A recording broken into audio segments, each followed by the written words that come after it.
Depender de canais pouco previsíveis de captação de clientes é o que leva a maioria dos negócios à ruína. Eduardo Calduro já ajudou empresas a gerar mais de 120 milhões de reais em receita, estruturando máquinas de vendas de alta performance. É importante que o gestor atue de forma alavancada no negócio. Às vezes, o cara precisa sujar a mão de graxa. Às vezes o gestor tem preguiça de fazer. Essa é a mesma pessoa que reclama que durante o dia o time não para de chamar ele ou que fala errado com o cliente. 30 minutos no início do dia faz com que todas as horas de trabalho de uma equipe inteira seja muito mais produtiva no dia que vem a seguinte. Se você não aprender como fazer isso, você não vai conseguir treinar as pessoas que trabalham com você. Adultos fazem aquilo que precisa ser feito, crianças fazem somente aquilo que gostam. Com passagens por Stone, Grupo A e V4 Company, ele domina o que faz times comerciais baterem meta de forma previsível. Simplificar é muito importante quando a gente olha para a construção de processo de vendas. Uma forma inteligente de realizar prospecção e não estressar o canal é triangulando informação. O profissional da área comercial que não tiver domínio sobre ferramentas de inteligência artificial, ele vai ficar para trás. O principal ponto de perda, muitas vezes, desses leads gerados é a demora do profissional de pré-vendas em entrar em contato com essas pessoas. Tempo de resposta. Tem vários estudos que mostram que quanto mais cedo a gente entra em contato, maior a taxa de conversão de forma exponencial, muitas vezes. Falamos sobre canais, geração de leads, estruturação de funil, remuneração e o que diferencia um time comum de um time imbatível. Fiz 100 ligações hoje e não consegui agendar com ninguém. É mais eficiente que tu abra 100 contatos e tu entre em contato 5 vezes com cada um deles do que fazer uma ligação única para 100 empresas por dia durante 5 dias. Porque tu tende a conseguir mais profundidade e dar mais chances pro teu lead te responder se tu intercalar o teu contato por mais de um canal, ao invés de prospectar somente uma vez. A hora do fundador é a mais cara da empresa. A maior alavanca que o gestor tem de aumento de performance do time é garantir que o processo está sendo executado. Qual que é a importância do papel do fundador aqui? Ele precisa ou você consegue montar um time mesmo ele não se envolvendo nisso?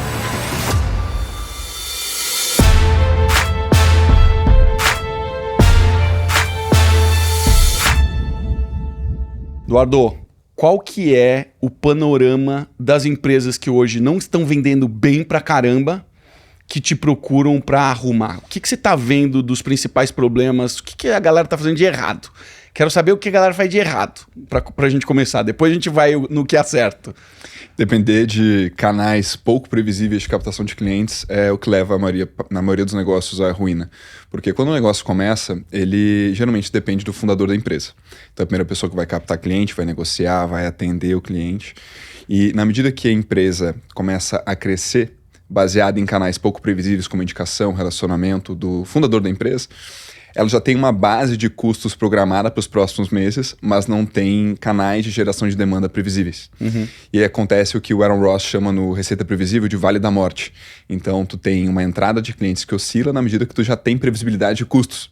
Então, a empresa que nos procura, geralmente, ela depende de indicação, de relacionamento, ela não consegue gerar demanda com previsibilidade e não tem controle dos números. Ela vende muito com base no talento, com base no networking do fundador. E aí a gente ajuda ela a montar os processos e ter a previsibilidade de receita a partir da construção ali do processo de vendas. Eu ia comentar exatamente o que você falou. O que eu mais vejo é o fundador da empresa, cara, sendo o maior vendedor da empresa. Ele não consegue montar time, ele fica viciado e aí ele ainda tem que tocar a empresa e ainda tem que vender. E, cara, pra mim esse é o vale da morte, né? Porque o cara fica... Ele não consegue nem tocar a empresa direito e nem estruturar uma área de vendas, né? O principal desafio é de fato dar um processo para ele ou quebrar a mentalidade dele para ele entender que ele é o maior obstáculo? É difícil desse cara encontrar tempo para construir um processo e treinar pessoas, e tão difícil quanto confiar naquela pessoa que ele está contratando de que ele vai conseguir fazer um papel tão bom quanto o dele. Eu já adianto, na maioria das vezes não vai. O fundador da empresa é a pessoa que tem a visão, que tem o domínio de todos os cases de sucesso, que consegue falar com brilho no olho, com muito domínio sobre o mercado. E quando ele coloca um vendedor para atuar, ele precisa entender que ele tem que ter paciência para essa pessoa aprender o que é necessário até que ele consiga ter uma performance similar à do fundador quando sentado na frente de um cliente. E não é de um dia para o outro. Às vezes a pessoa acha que vai contratar um gestor comercial, um vendedor, e de um dia para o outro as coisas vão se resolver, ele não vai mais precisar colocar a mão. E esse movimento brusco também de delargar a posição para outra pessoa, também gera ali uma barrigada de caixa, muitas vezes, algumas surpresas para o empreendedor que não está esperando, né, que isso aconteça. Mas com certeza, assim, só dar o processo não é algo que vai mudar completamente o jogo da empresa, porque se não tiver gente competente na linha de frente, então um bom processo de recrutamento e seleção e metodologia de gestão comercial, com rituais, com indicadores, com rotinas, com time, muito dificilmente aquele processo vai ser executado. Então o processo por si só ele não ajuda o cara. Quão importante você acha que é o dono aprender isso? Porque eu faço muita transformação de cultura nas empresas e eu sempre digo assim, cara, se você não aprender como fazer isso, você não vai conseguir treinar as pessoas que trabalham com você. Essa é a minha realidade. Queria entender qual que é a sua, qual que é a importância do papel do fundador aqui. Ele precisa ou você consegue montar um time mesmo ele não se envolvendo nisso? A gente precisa que alguém de dentro da empresa do cliente traga domínio sobre as políticas comerciais da empresa, o que ela entrega, a quem ela serve. Então, quem traz geralmente esse conhecimento para o projeto é alguém de dentro da empresa. Quando a gente entra para prestar uma consultoria comercial, para montar um processo de vendas, a gente entra com inteligência comercial, com fundamento em 3 pilares: formação da equipe comercial, estruturação do processo de vendas e metodologia de gestão. Então é necessário que ou o fundador ou alguém que tenha conhecimento integral sobre o negócio participe do projeto. Então aloque pelo menos 1 hora por semana em reunião e fique à disposição no WhatsApp com a gente para que possa validar nossas construções, ver se a gente está no caminho certo, para que não tenha retrabalho depois. Então, assim, a habilidade, o conhecimento para construir processos é o que vai fazer com que um empreendedor se torne um empresário.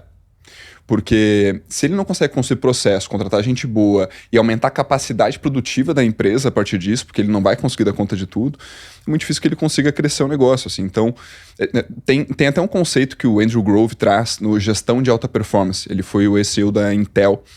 E ele escreve no livro que é importante que o gestor atue de forma alavancada no negócio. Então, muitas vezes, aquele empresário está ali dando conta de tudo ao mesmo tempo, equilibrando os pratos. Ele não consegue encontrar tempo para documentar um processo, só que ele não percebe que muitas vezes colocar ali 6, 12 horas na construção de um playbook, de uma documentação de um processo, é o que vai fazer com que exatamente outras pessoas possam pegar aquele processo e executar. Então ele acaba ficando nesse momento com as mãos amarradas ali, porque não tem o processo para delegar, mas ele também não consegue fazer além do que ele está fazendo agora por causa da limitação de agenda. Um exemplo que eu, cara, achei muito foda, assim, porque as pessoas... A gente começa a trazer algumas narrativas de falar assim, puta, cara, você precisa sair da operação. E ela é uma verdade, mas às vezes as pessoas levam isso literalmente. E aí, às vezes, as pessoas perguntam assim pra mim, cara, quando que eu preciso sair da operação? E às vezes eu falo assim, nunca. E eu falo nunca brincando, porque você pega um cara tipo o Elon Musk, cara. No final do ano, eu li o livro dele, a biografia do Walter Isaacson, né? E aí, nessa época, ele tava tocando a Tesla, a SpaceX, a SolarCity e o Twitter depois. CEO de 4 empresas, cara. Um monte de confusão, quase quebrando, cacete A4. E no meio da Tesla, cara, ele tava com um problema de margem, porque ele não tava produzindo carro suficiente para poder bater a margem, não ia ter margem de contribuição. E aí ele, cara, se muda para a empresa e ele começa a revisar todos os processos. Ele começa a revisar todos os processos, monta um puta time de elite, que é a galera que ele confia, que entende como ele opera, que entende como é que ele funciona, e ele começa a observar processo por processo. Resumo da ópera, os caras saem de 2.000 carros de produção por semana, a meta era 5.000, eles batem 7.000. O cara sai, deixa o time lá, o playbook tá pronto, executa a roda. A Tesla, depois disso, bateu 48.000 carros por semana de produção. Então você pega assim, cara, às vezes o cara precisa sujar a mão de graxa, mas não é pra sempre, não é pra ficar lá. Eu falo assim, cara, você não vai pra você ficar lá. Perfeito. Você vai pra você aprender, pra você repensar, pra você dar a visão que você tava falando, dar a visão, dar o norte, dar o caminho. Depois você sai de cena e deixa um time competente executando a parada. Né? Perfeito. É um pouco do que você faz, né, cara? Você vai trazer uma metodologia, você vai trazer o processo, você vai ensinar como é que faz essa parada, você vai dar feedback, você vai ensinar. E, cara, não dá pra ser o dono ainda. Tem que ser alguém que vai seguir o processo. Perfeito. Ele pode ficar lá gerindo, etc. Mas, cara, precisa ter uma estrutura, né? Exatamente. O primeiro nível de delegar algo é quando a gente delega o operacional. quando a gente vai delegar a atividade que a pessoa vai fazer. O próximo passo é delegar o tático. E aí depois o estratégico, quando o negócio já tá maior, né? E muitas vezes chega o fundador da empresa com um time comercial enxuto. Às vezes tem o fundador, tem 2 vendedores, ele ainda faz a gestão dessa equipe. Muitas vezes ele ainda é quem fecha o negócio. Então ele fecha o negócio e ainda faz a gestão ali das pessoas que estão trabalhando com ele, assim.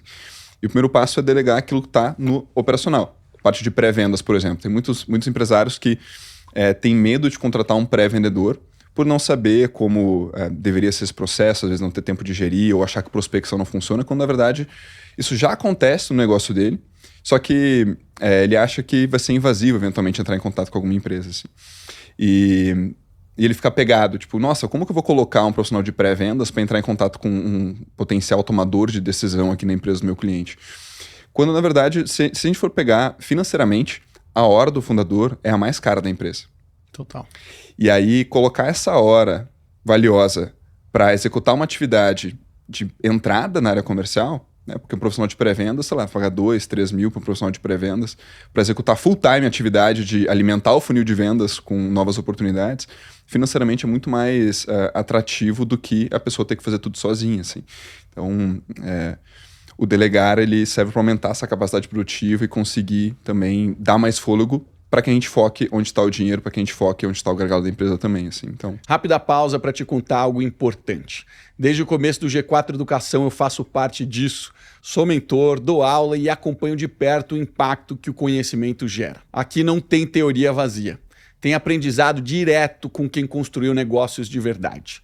Eu já vi muita gente virar o jogo depois de passar pelos cursos do G4. Se você quer crescer de verdade, g4educação.com. Agora, sem mais interrupções, bora voltar para o episódio. Você começou a contar um pouquinho do que é uma estrutura de um time de vendas. Qual que é o modelo que você acredita hoje? Eu sei que deve variar de empresa para empresa, mas dá um norte para a gente o que você acredita, o que você costuma fazer. Legal. A gente pode separar em 2 grandes esferas. A gente atende muita empresa no mercado digital, infoprodutores principalmente, trabalham no mercado de educação, e empresas do mercado corporativo.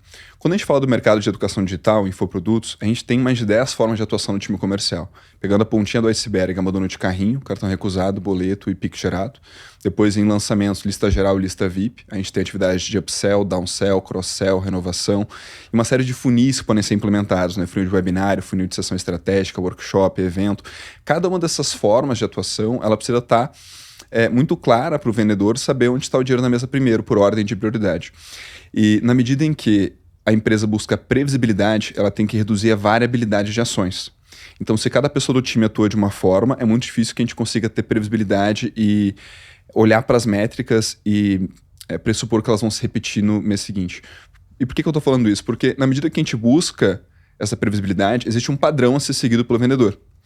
E no mercado de educação digital, eu gosto de um modelo híbrido, em que a gente usa a automação para reduzir ao máximo a carga operacional para o vendedor para que ele foque única e exclusivamente em gerar valor para o cliente. Então, quando um evento é gerado, um abandono de carrinho, por exemplo, na plataforma, essa pessoa já receberia, no ato da compra, uma mensagem com um script que o vendedor usaria. No ato do evento, né? No Que é ato do abandono, evento. né? Exatamente. A pessoa não respondeu segunda mensagem de forma automatizada, não respondeu terceira mensagem de forma automatizada. Aí, dependendo do ciclo de venda, a gente vai ter uma cadência um pouco mais longa. Mas essa prospecção pode ser feita de forma automatizada e quando a pessoa responde, aí sim cai para o vendedor atuar. Mesma coisa em relação à passada de um negócio para outra etapa do funil. Então vamos supor que eu tenho vários negócios na etapa em prospecção do funil recebendo essa cadência de atividade. Se a pessoa respondeu, o vendedor, ele, no melhor dos casos, ele não precisa ficar olhando e ver quem respondeu ou não na etapa em prospecção no meio de um bolo muito grande. Mover da etapa em prospecção para responder de forma automática é algo que já tira muito mais atividades do dia a dia do vendedor para que ele possa focar ali em gerar valor para o cliente. Então, estrutura de infoprodutos, muito focada em estrutura de WhatsApp com API oficial, Omnichannel para pegar também Instagram e outros canais, integrada com CRM para que a gente tenha as etapas do funil e as métricas de conversão, e uma estrutura que ela não dependa do talento, que a gente tenha processos claros para os membros seguirem, a fim de que a gente tenha a previsibilidade no fim das contas. Então, a estrutura de infoprodutos olharia muito nesse sentido. Agora, quando a gente entra no mercado B2B, até hoje tem empresas que trabalham com uma posição de vendas generalista e não especializada. E essa é a mesma empresa que reclama que os vendedores não conseguem trazer mais negócio para dentro de casa e que estão só olhando para a carteira de clientes, estão acomodados. Por quê?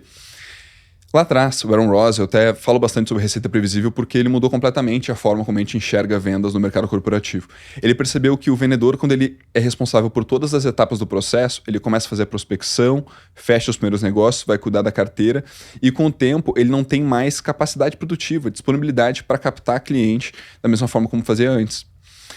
E esse vendedor, ele geralmente é caro no mercado. Vai pagar, às vezes, 8, 10 mil para um vendedor fazer todas as etapas do funil, quando, na verdade, poderia ter uma pessoa muito boa e 2 profissionais de pré-vendas, então especializando as funções para realizar essa prospecção ativa e deixar o vendedor ou o fundador do início do negócio mais focado em sentar mais vezes na frente do cliente e fechar negócio, enquanto tem um profissional com uma senioridade menor e que custa menos para a empresa, executando as primeiras etapas do funil. Então, no B2B... E já filtrado, né? Já não vai gastar tempo com o cliente que não está quente ou não está no momento, né? Exatamente, exatamente. Então, B2B, estrutura especializada, com um profissional de pré-vendas, profissional de vendas conduzindo o negócio e fechando. E para empresas que têm já uma carteira de clientes consolidada e que têm mais de uma linha de receita, trabalhar a posição do farmer também, que é quem rentabiliza essa carteira. E aí a gente pode abrir a parte de infraestrutura. Então, se a gente tem uma prospecção ativa, a captação, ela tem que ter uma ferramenta de mapeamento para que tu possa alimentar com filtros com base no perfil de cliente ideal para gerar uma lista segmentada desses clientes. Essa lista tu pode exportar, colocar numa ferramenta de Sales Engagement, que é onde a gente organiza as cadências de prospecção do time, para conseguir uma resposta do tomador de decisão e depois agendar uma reunião. E por fim, tudo isso desemboca no CRM. Sales Engagement. O que você quer dizer com isso exatamente? Legal, são práticas, e aí a gente pode ir além da ferramenta em si, né, mas são práticas para a gente aumentar a produtividade e assertividade das ações de prospecção e condução da venda. Então, uma ferramenta de Sales Engagement, por exemplo, posso falar o nome de ferramenta aqui? Lógico, deve. Quando a gente fala de mapeamento, a gente usa bastante o Apollo lá na SLG, porque ela é uma base integrada ao LinkedIn com 280 milhões de contatos. E quando a gente fala de Sales Engagement, a gente pode utilizar a Reeve, por exemplo, que é parceira nossa, tem a MeTime também, que é muito boa. Ou dá para trabalhar Sales Engagement em CRMs mais robustos, que tem também essas funcionalidades atreladas, como o HubSpot, que a gente também é parceiro deles. Legal. Então, se a gente pega um funil de vendas padrão, né, etapa lista, em prospecção, depois etapa respondeu. Depois etapa lead qualificado, reunião agendada, proposta, negociação, fechamento. Se a gente tem só o CRM e não tem uma estrutura de Sales Engagement, a gente leva em consideração que todos os negócios na etapa em prospecção são iguais. Quando, na verdade, eu posso ter ali empresas de um segmento de serviço, posso ter indústrias, posso ter infoprodutores, clínicas. E aí, se eu não tenho dinamismo na minha infraestrutura, na minha tecnologia para escolher qual é a sequência de atividades que eu vou fazer com cada tipo de público, é muito difícil que eu consiga ter assertividade na prospecção. Então, o que o Sales Engagement, ferramenta de Sales Engagement ajudam é pegar negócios que estão na mesma etapa do funil, mas entender qual deve ser o fluxo de cadência, o fluxo de atividades exato para cada uma daquelas situações. Etapa respondeu, por exemplo, pode pedir para chamar depois de um tempo, pode levantar uma objeção, dizer que fechou com um concorrente, dizer que não é a pessoa ideal para conversar.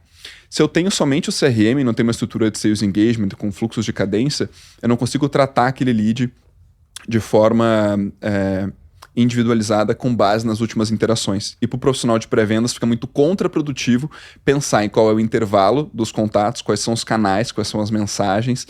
Então o Sales Engagement, ele azeita as atividades para a gente evoluir o negócio ao longo do funil de vendas. E fica caro, né? Porque você está colocando um ser humano passível de erro, sendo que você pode ter uma automação fazendo esse trabalho em dezenas de funis, em dezenas de cenários, né? Exatamente. Quanto tempo, cara, leva para você chegar num cenário que você fala assim, cara, eu consigo criar uma automação robusta e diversos cenários diferentes para os diversos produtos que a gente tem? Isso é um negócio que leva quanto tempo para você ter uma maturidade nesse nível de venda que você está falando aqui? Sozinho? Não, acompanhado? Cara, você tendo todos os recursos necessários para fazer. E aí você decide e fala, agora eu vou começar a fazer desse jeito. Legal. Falando da construção da máquina de vendas completa, com todas as cadências, isso tende a levar bastante tempo, porque não é produtivo para o negócio construir toda essa estrutura logo no início. Porque se eu estou começando do zero, uma folha em branco, uma área de vendas, eu vou focar primeiro nos fluxos de prospecção, depois de ter pensado no meu perfil de cliente ideal e implementado uma ferramenta de mapeamento para alimentar meu funil de vendas. Não faz sentido eu pensar na construção de vários fluxos de cadência de etapas que eu nem tenho volume de negócio ainda, assim. Então eu olharia primeiro para a construção de um fluxo de prospecção inicial, para começar a abordar a base. Você diz isso porque é um processo onde, ao longo do processo, a gente está aprendendo, né? Perfeito. Você precisa aprender para você poder aí automatizar, né? Você não pode automatizar alguma coisa que você ainda não entende de fato. Validou. Exato, senão acaba escalando um problema ou acaba escalando algo que não é tão eficiente, queimando lista também, assim. Para construir um fluxo de prospecção, hoje em dia, até mais com o ChatGPT, muitas vezes a gente encontra AIs treinadas com livros de vendas, com várias competências para fazer pedidos e ter uma contrapartida muito rápida de copy, né, de construção desses discursos. Assim. Então, para construir é muito rápido. Agora, para validar, conseguir chegar na métrica, isso tende a levar algumas semanas. Assim. Então, o empresário, ele dificilmente vai ter uma capacitação comercial ao longo da vida dele. A gente vê isso em várias profissões, né? É difícil que alguém do mercado tradicional saia da faculdade tendo domínio sobre o processo de vendas. Então, é um conhecimento que até hoje ele é muito empírico. A gente não tem essa cultura forte de estudo comercial ou uma formação que o empresário passa normalmente para adquirir esse conhecimento. Então é muito na tentativa e erro hoje. E é por isso que empresas de consultoria comercial existem, né? Justamente para validar as coisas e trazer para o cliente mais mastigado ao longo do tempo. Então, quando a gente coloca a mão e vai fazer pelo cliente, 45 dias é o tempo que a gente precisa para identificar o perfil de cliente ideal, montar o playbook de vendas, montar as cadências de prospecção, implementar as ferramentas, conversar com a gestão dele para fazer um treinamento para que eles consigam garantir que o processo seja executado e, em paralelo, a gente ainda contrata pessoas para o time dele. Legal, não sabia. Vocês são quase full service, assim. Exatamente. Tudo que diz respeito à máquina de vendas interna na empresa do cliente, a gente faz e a gente supre justamente esses gaps no que diz respeito à falta de conhecimento do empresário, falta de tempo para conseguir colocar a mão nisso e fazer com que ele reduza o custo de oportunidade de não ter uma máquina de vendas que funciona num curto prazo, né? Porque ele não precisa gastar para errar. E, cara, CRM tem 1 milhão no mercado, né? E a gente tá vendo que os CRMs que são integrados com o WhatsApp, com a API oficial, estão aparecendo de monte, né? Você tem alguma preferência por algum? Legal. A gente pode separar em duas esferas também. No mercado de infoprodutos, a gente tem utilizado o Front CRM, uma ferramenta construída pelo Neto Simões, que hoje é head comercial do Novo Mercado. É uma ferramenta muito bacana porque ela foi construída à mão, de forma muito artesanal, para a realidade do mercado de infoprodutos, que a gente precisa de um CRM, mas também precisa de uma ferramenta de WhatsApp que permita a gente ter controle das conversas, para que cada vendedor esteja num único número, para que a gente faça automações de disparo, essas cadências automatizadas também, para reduzir a carga de trabalho para o vendedor. Então, Front CRM é uma ferramenta que a gente tem usado bastante. Legal. Agora, quando a gente precisa de mais escala nas operações, a gente tende a priorizar mais a ferramenta de Omnichannel, que é onde a gente vai escalar mesmo o atendimento. Então, a Watch é uma ferramenta muito boa que a gente tem utilizado também, Zenvia também é uma excelente ferramenta nesse sentido. Quando a gente entra no B2B, a gente tem utilizado duas principais, é o Pipedrive e também o HubSpot. Então, para operações mais robustas, com mais de 5 vendedores, com um ciclo de vendas mais longos, a gente tem utilizado o HubSpot. Para operações que estão começando, às vezes com uma limitação um pouco maior de orçamento, a gente tem utilizado o Pipedrive para essa demanda. Cara, usei muito Pipedrive e durante muito tempo ele não tinha integração com o WhatsApp, né? E agora ele acordou e já tá com integração, né? Porque eu acho que os CRMs do mercado começaram a aparecer com isso e com automação e, cara, começou a dar trabalho para todo mundo, né, cara? Exatamente, porque integrar o Pipedrive é uma ferramenta de WhatsApp, antes era muito difícil, assim. Então hoje já tem extensões no Pipe que podem ser utilizadas para fazer esse trabalho. Para operações que usam CRM e WhatsApp ao mesmo tempo, mas trabalham com um ciclo de vendas um pouco mais longo, então geralmente no B2B, dá para utilizar o Zorro CRM também. Bitrix é uma excelente ferramenta, mas ela pega de forma bem... até a parte de projetos da empresa pode ser colocada dentro do Bitrix, é uma ferramenta bem robusta que pode ser utilizada também. Você falou um pouco de AI e agente. Eu tenho visto gente falar que está impressionado como os agentes estão conseguindo trabalhar 24/7. O Ladeirinha deu um depoimento recente que ele falou assim, cara, fiquei impressionado que o agente... Não sei se foi o Ladeirinha ou se foi o Perini, ou se foi no mesmo podcast, eu já não lembro direito a história, mas viralizou um corte falando assim, cara, o agente estava vendendo melhor do que uma pessoa normal. Não cansa, tá sempre motivado, é sempre o melhor discurso, adaptado à realidade do cliente. O que você tem visto em relação à AI que de fato hoje dá para aplicar e utilizar? Legal. Olhando para funis que geram demanda de forma passiva no inbound, o principal ponto de perda, muitas vezes, desses leads gerados é a demora do profissional de pré-vendas em entrar em contato com essas pessoas. Tempo de resposta. Tempo de resposta. Tem vários estudos que mostram quanto mais cedo a gente entra em contato, maior a taxa de conversão de forma exponencial muitas vezes.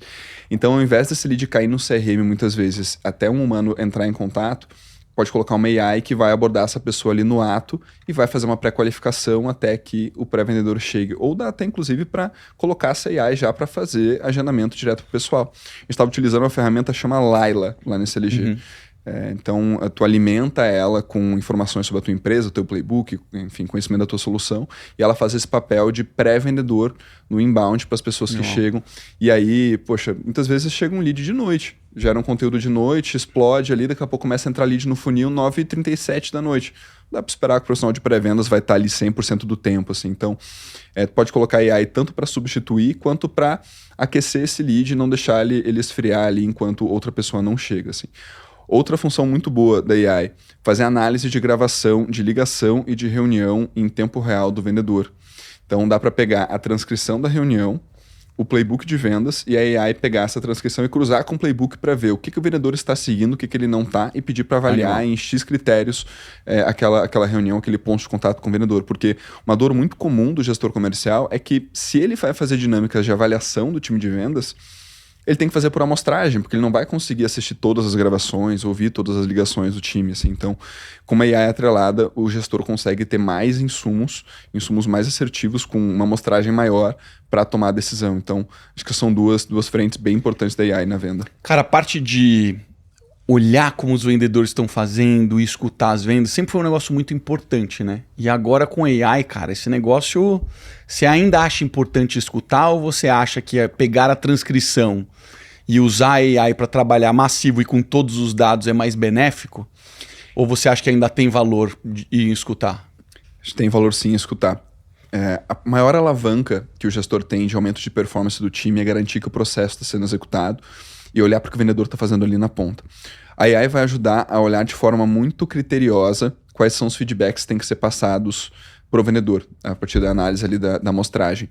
Mas, quando o gestor ele senta com o time de vendas e vai assistir uma gravação de reunião, por exemplo, pausando, fazendo comentários, validando coisas que foram boas, mostrando para ele o que ele deve fazer de diferente na semana que vem, na medida que ele olha essa reunião com mais calma, junto com o time, isso acaba sendo muito produtivo. Eu tenho dois pontos de contato por semana com o meu time de vendas, em que na terça-feira a gente olha para reuniões de diagnóstico, são 2 horas olhando para isso, e na quinta-feira 2 horas olhando para reuniões de proposta. Então, nesse momento, eu ou vou fazer simulação de vendas com eles, então eu vou fazer um papel de cliente, eles de vendedor, e aí a gente sempre delimita algum tema para tratar, ou eu pego gravações de reuniões deles, para que eles me tragam um minuto exato e que eles resolveram o feedback que eu dei na semana passada. Então, pessoal, notei que as perguntas de fechamento que não estão legais. Semana que vem me tragam 3 gravações cada um com 1 minuto exato em que vocês fizeram checklist de fechamento nessas calls.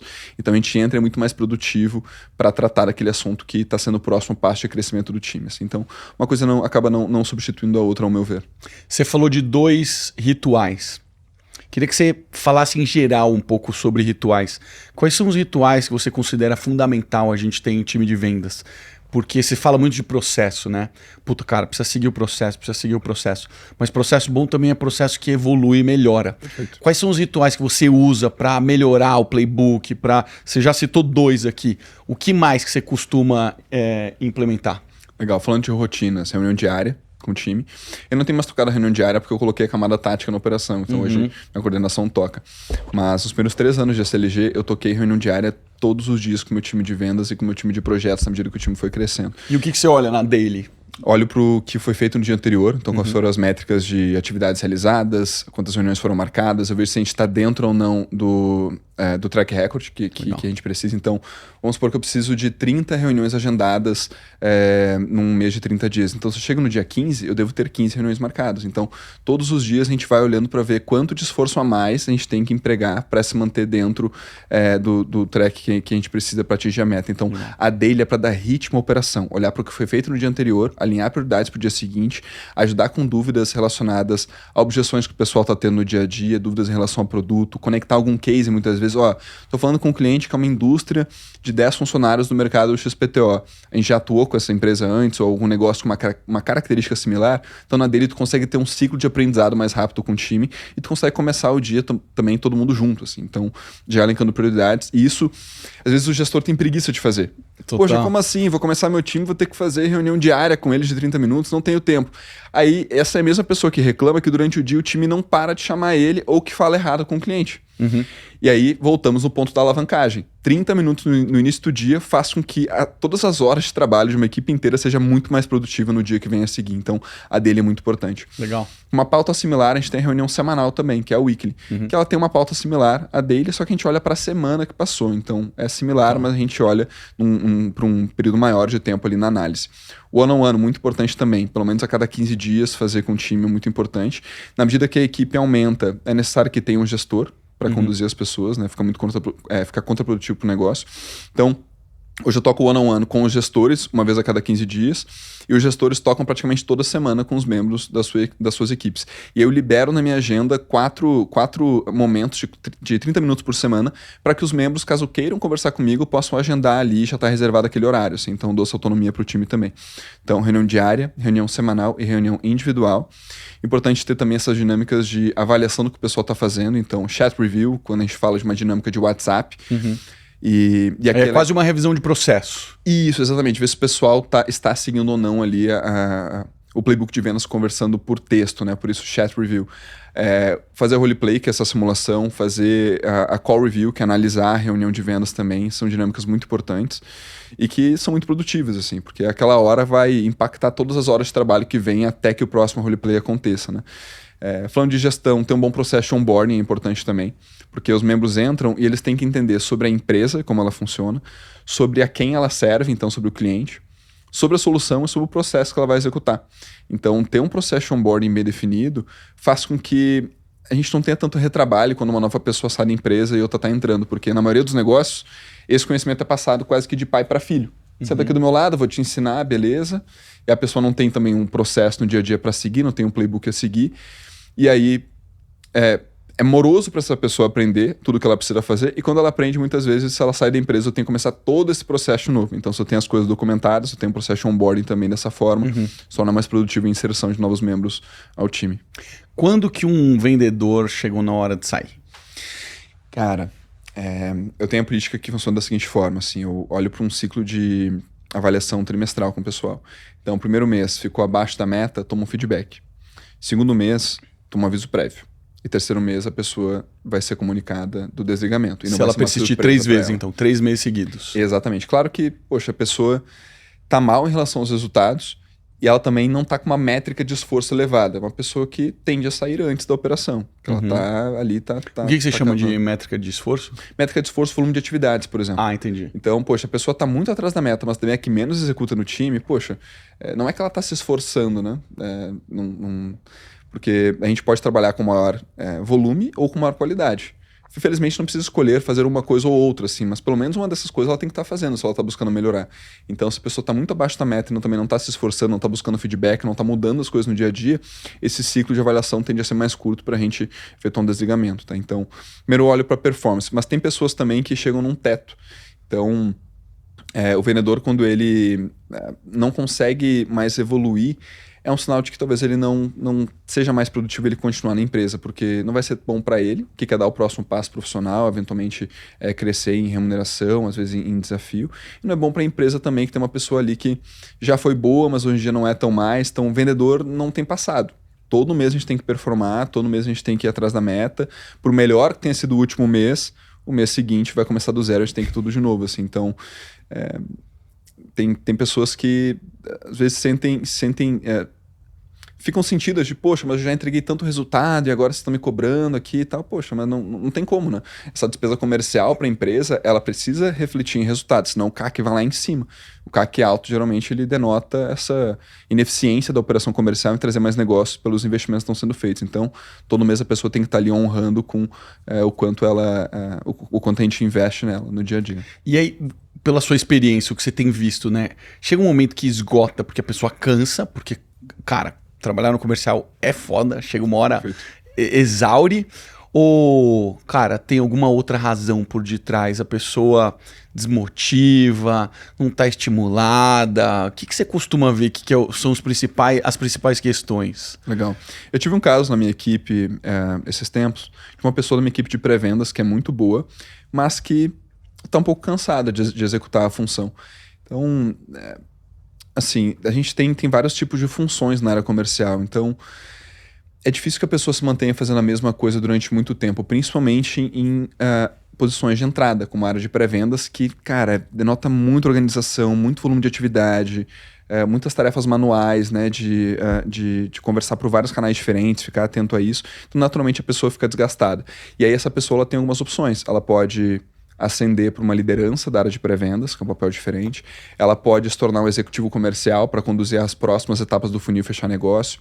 Ela pode ir para uma área de treinamento de vendedores, pode prestar uma consultoria comercial, pode estruturar um processo de vendas. Então tem vários caminhos que a pessoa pode seguir na área comercial na medida que ela se sente esgotada pela função que ela está exercendo.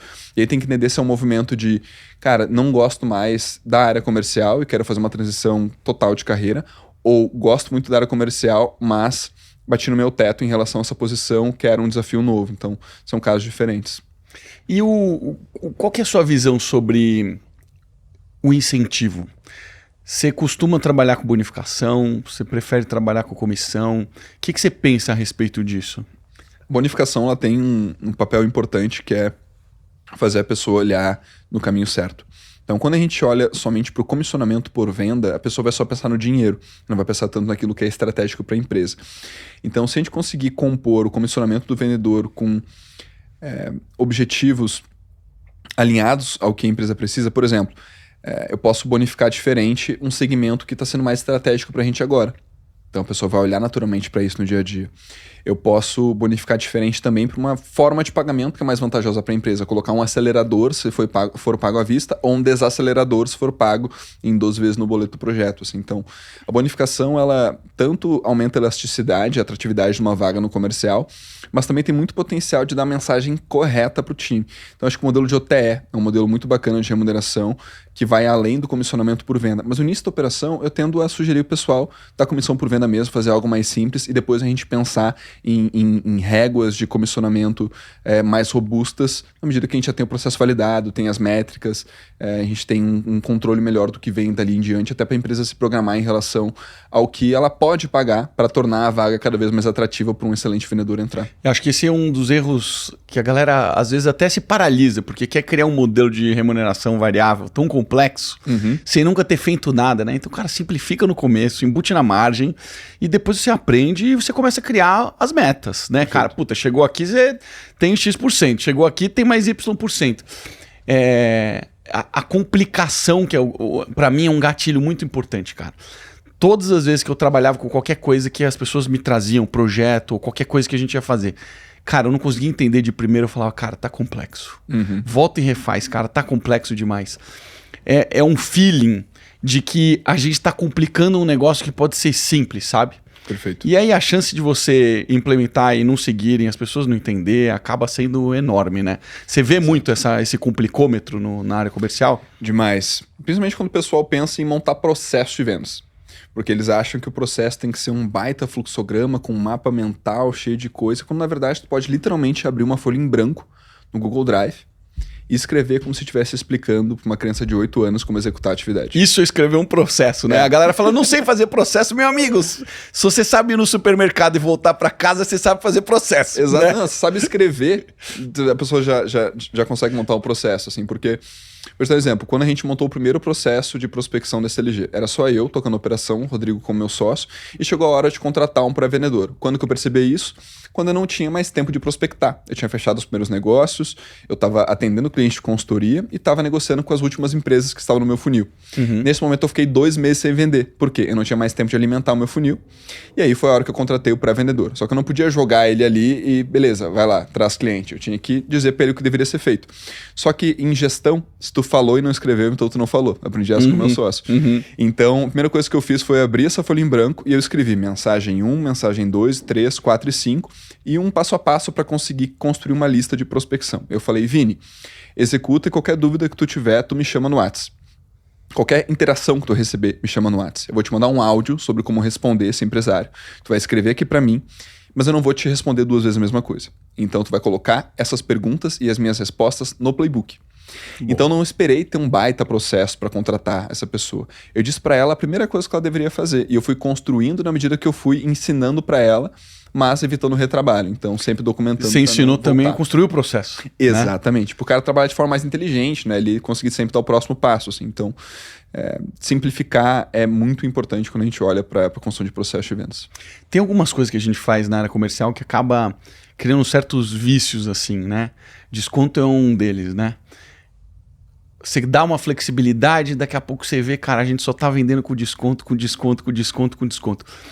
Qual que é o momento que você percebe que, cara, não tá sendo saudável? A gente tá ficando viciado no jeito mais fácil. Uhum. E o que que é uma característica de que o time tá viciando numa coisa errada? O que que é um sinal que a gente tem que prestar atenção? Legal, excelente.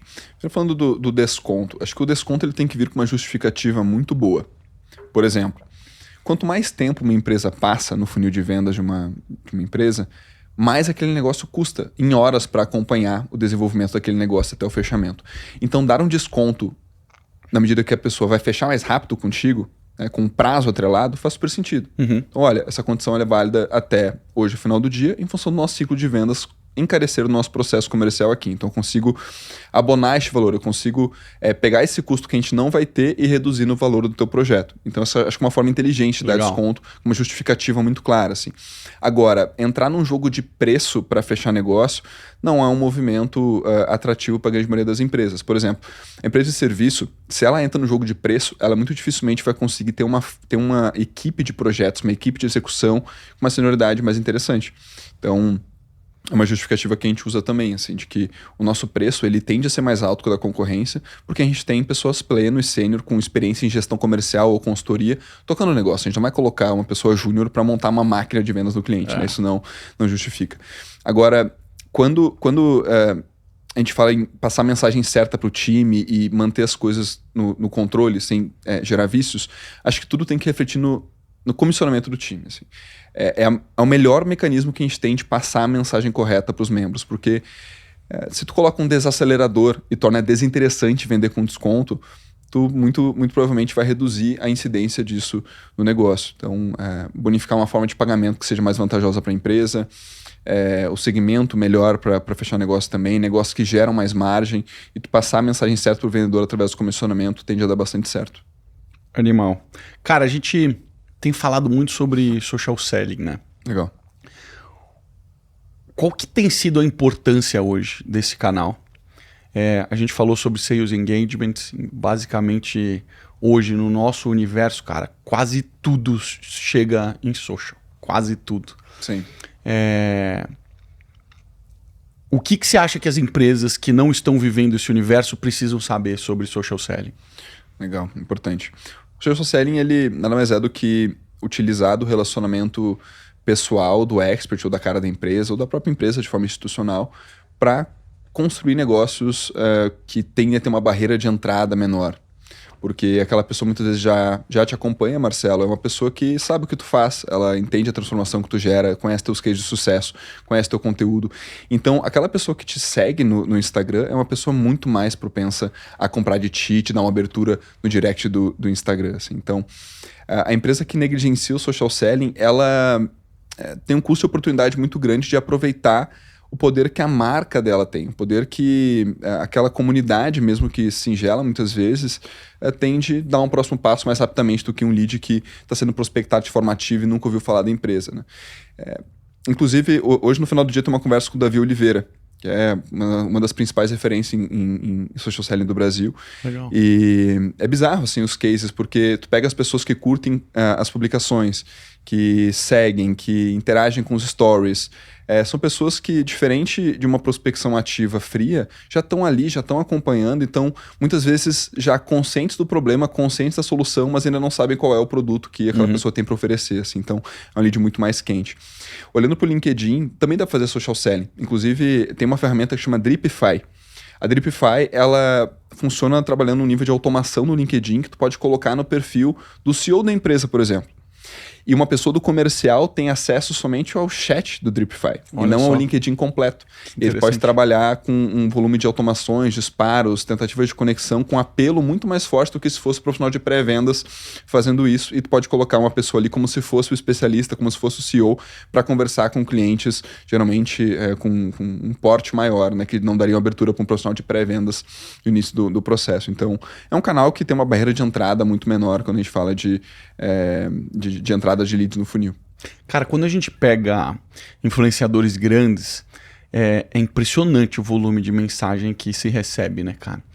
E não tem como fazer essa parada se não tiver muita gente envolvida ou muita automação envolvida, né? Como é que a gente deve tomar cuidado com o lance de não robotizar demais o processo? Porque, escuta essa, Fê, a minha namorada, ela trabalha no ramo de saúde. Então, toda hora é clínica, agendamento, etc e tal. E aí uma paciente essa semana falou assim, tava falando com a assistente dela mesmo, não estava automatizado.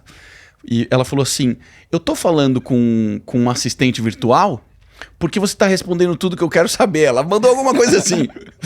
E era uma pessoa mesmo. Então, eu tô começando a perceber que as pessoas já estão começando a desconfiar de que às vezes tem um robô ali por detrás, mesmo quando não tenha.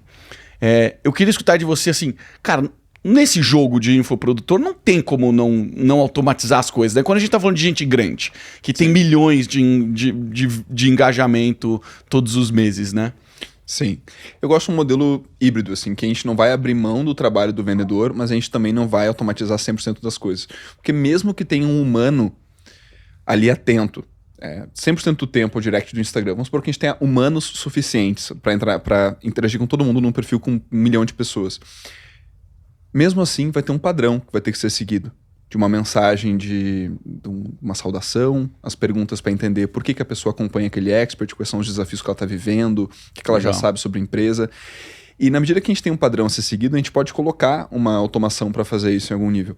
Mas eu não gosto de deixar a automação rodando solta, assim. Eu gosto de colocar pessoas para monitorar, porque às vezes, sei lá, em função de como o fluxo foi construído, alguma interação foge um pouco daquilo. Perde, né? E aí daqui a pouco tá mandando 2, 3, 4 vezes a mesma mensagem pra pessoa. E aí foi uma situação meio constrangedora até pra pessoa que tá ali, tipo, poxa, achei que fosse um humano e na verdade é um robô. Aí queima, né? Queima. Isso, assim, perde total a vontade de comprar, né? Exatamente. No Instagram, o pessoal tem utilizado bastante ManyChat para fazer essa cadência inicial. Mas eu gosto de um processo em que a automação vai fazer uma triagem inicial para ver se realmente a pessoa está disposta a conversar e depois é conectada com o humano para dar o próximo passo, levar nível de consciência, trabalhar o agendamento e conseguir conduzir de forma mais elegante do que uma automação faria, com um nível maior de humanização também. Assim. Então, uma coisa não... Eu ainda respondo muita mensagem no meu Instagram, né? Mas às vezes as pessoas me mandam mensagem, eu respondo, aí entra a automação da pessoa. Sim. Aí, puta, cara, é horrível, né? Você fala, puta, meu, tá tudo errado, assim. Bota as automações pra conversar. Cara, pô, aí fica estranho, né? Eu tava vendo até esses dias, alguém postou, achei animal, cara, esse vídeo, não sei se você viu. São 2 IAs conversando uma com a outra. Não vi. O cara botou 2 IAs pra conversar uma com a outra. Ela falou assim, oi, fulano de tal, eu tô ligando em nome de não sei quem, eu sou um AI agent, em nome de fulano de tal, eu tô querendo agendar um horário. Aí a outra, eu também sou um agente de IA. Você quer trocar pro idioma XYZ? Gibsy, sei lá qual que é. Cara, e eles trocam o idioma, porque é um idioma que parece que é mais eficiente para se comunicar entre AIs, e eles fazem uma transação, cara, completa. AI para AI. Eu falei, caralho, velho, eu acho que eu mandei no grupo, né, Fê? Depois eu te mando essa. Animal, assim, esse vídeo eu achei animal. Ultra eficiente. Eu acho que a gente vai chegar nesse patamar, né? Da gente conseguir dar o comando e as AIs se viram e fazem tudo pra gente, né? Eu tô animado pra ver a evolução da geração de voz via AI. Porque até pouco tempo atrás era muito tosco, assim. Verdade. Não sei se você já tentou reproduzir a tua voz com AI. Cara, quando eu fiz, parecia uma a minha voz ainda não. Cara, parecia uma caricatura, assim. Foi um negócio muito bizarro. Mas, na medida em que a função de voz da AI evoluir, cara, pra fazer ligação, imagina o volume de ligações que a AI consegue fazer num dia, incansavelmente, até conectar com alguém, conseguir conversar, quebrar objeção, marcar o próximo passo. E aí acho que um próximo passo ainda seria, além da voz ser muito parecida com a voz de um humano, tu conseguir gerar uma imagem de um humano em vídeo para conversar com a pessoa como se fosse um closer. Eu acho que a gente não tá muito longe disso, assim. Eu também acho que não. Tem muita coisa sendo pilotada já. E aí eu percebo que o profissional da área comercial que não tiver domínio sobre ferramentas de inteligência artificial, ele vai ficar para trás, porque, por exemplo, se um profissional de pré-vendas atua com uma secretária e só agenda uma reunião, mas não consegue gerar valor, isso uma AI consegue fazer.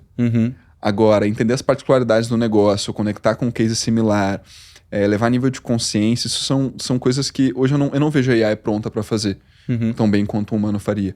Mas fazer um trabalho de tabela, de marcar reunião, confirmar call, lembrar que a call tá marcada, cara, isso eu coloco uma AI para fazer, assim. Então, as empresas estão enxugando cada vez mais a estrutura comercial em função da AI reduzir essa necessidade, né? Essa carga operacional para o time. Mas no comercial, a pessoa conseguir operar a inteligência artificial desde agora vai ter muita vantagem daqui para frente. Cara, eu acompanhei o mundo de infoproduto desde o nascimento, assim, aqui no Brasil, né? E para mim foi muito impressionante, assim, quando a gente começou a ter lançamentos. Eu lembro que a primeira pessoa que fez um lançamento de 8 dígitos aqui no Brasil foi o irmão do Pedro Sobral, o Mário Vergara, que vendia curso de inglês naquela época, ainda deve vender, mas ele era o cara. Ele era o cara que fazia o que ninguém fazia. Gravava vídeo no YouTube todo dia. Era um cara surreal, assim. E o que mudou, cara, de lá pra cá, é que naquela época, nosso principal canal era e-mail. Era só sequência de e-mail, CPL 123 e ponto final. Mas tudo por e-mail. Cara, o que eu percebo hoje, quando a gente consegue ter pessoas falando que já fazem lançamentos acima de 100 milhões de reais, a principal mudança que eu vejo é tecnologia. E se você parar para pensar, a gente falou aqui muito de tecnologia, muito de processo, mas muito de tecnologia, né? E a gente está no meio de uma transformação brutal. Eu fico me questionando onde que a gente vai chegar com esse tipo de tecnologia que tá, cara, assim, muito na iminência da gente começar a utilizar, como você tá falando do cara, de voz, mas ainda não tá totalmente pronto. Me parece que a gente vai chegar numa outra escala, né? Total, com certeza. E muita gente vai ter que se reinventar nesse momento, porque a gente vai conseguir ter muito mais capacidade produtiva, conseguir chegar a muito mais pessoas, ter muito mais eficiência, as empresas vão ter muito menos custo também. Acho que com o tempo também os SaaS vão se tornar mais caros, porque acho que essa virada vai acontecer também.